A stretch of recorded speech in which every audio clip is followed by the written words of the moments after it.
This is SARS-CoV-2. It belongs to the family of coronaviruses named for the crown-like spikes on their surfaces.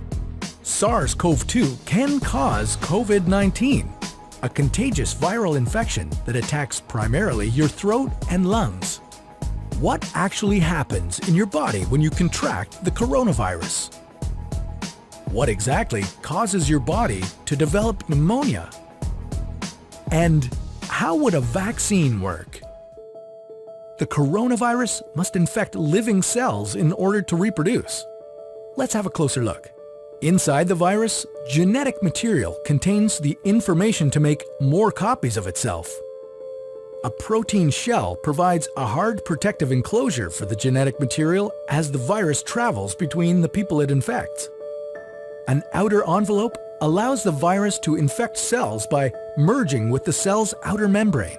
Projecting from the envelope are spikes of protein molecules.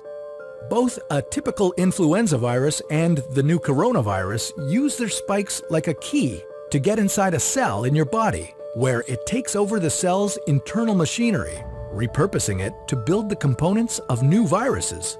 When an infected person talks, coughs, or sneezes, droplets carrying the virus may land in your mouth or nose and then move into your lungs. Once inside your body, the virus comes in contact with cells in your throat, nose, or lungs. One spike on the virus inserts into a receptor molecule on your healthy cell membrane like a key in a lock. This action allows the virus to get inside your cell. A typical flu virus would travel inside a sac made from your cell membrane to your cell's nucleus that houses all its genetic material. The coronavirus, on the other hand, doesn't need to enter the host cell nucleus. It can directly access parts of the host cell called ribosomes.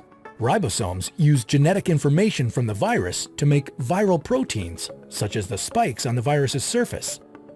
A packaging structure in your cell then carries the spikes in vesicles which merge with your cell's outer layer, the cell membrane. All the parts needed to create a new virus gather just beneath your cell's membrane. Then, a new virus begins to bud off from the cell's membrane. Now, with the virus spreading in your body, how can you develop pneumonia symptoms? For this, we'll have to look into your lungs. Each lung has separate sections called lobes. Normally, as you breathe, air moves freely through your trachea or windpipe, then through large tubes called bronchi, through smaller tubes called bronchioles, and finally into tiny sacs called alveoli. Your airways and alveoli are flexible and springy. When you breathe in, each air sac inflates like a small balloon. And when you exhale, the sacs deflate. Small blood vessels called capillaries surround your alveoli. Oxygen from the air you breathe passes into your capillaries, and then carbon dioxide from your body passes out of your capillaries into your alveoli so that your lungs can get rid of it when you exhale. Your airways catch most germs in the mucus that lines your trachea, bronchi, and bronchioles. In a healthy body, hair-like cilia lining the tubes constantly push the mucus and germs out of your airways, where you might expel them by coughing. Normally, cells of your immune system attack viruses and germs that make it past your mucus and cilia and enter your alveoli. However, if your immune system is weakened, like in the case of a coronavirus infection, the virus can overwhelm your immune cells and your bronchioles and alveoli become inflamed as your immune system attacks the multiplying viruses. The inflammation can cause your alveoli to fill with fluid, making it difficult for your body to get the oxygen it needs. You could develop lobar pneumonia, where one lobe of your lungs is affected, or you could have bronchopneumonia that affects many areas of both lungs. Pneumonia may cause difficulty breathing, chest pain, coughing, fever and chills, confusion, headache, muscle pain, and fatigue. It can also lead to more serious complications. Respiratory failure occurs when your breathing becomes so difficult that you need a machine called a ventilator to help you breathe. These are the machines that save lives and that medical device companies currently ramp up production for. Whether you would develop these symptoms depends on a lot of factors, such as your age and whether you already have an existing condition. While this all sounds scary, the push to develop a coronavirus vaccine is moving at high speed. Studies of other coronaviruses led most researchers to assume that people who have recovered from a SARS-CoV-2 infection could be protected from reinfection for a period of time. But that assumption needs to be backed by empirical evidence, and some studies suggest otherwise. There are several different approaches for a potential vaccine against the coronavirus.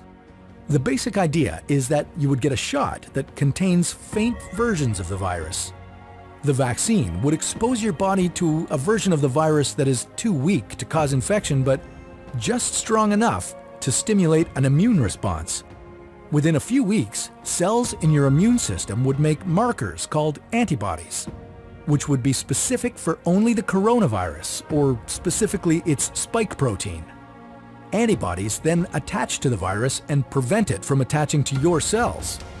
Your immune system then responds to signals from the antibodies by consuming and destroying the clumps of viruses.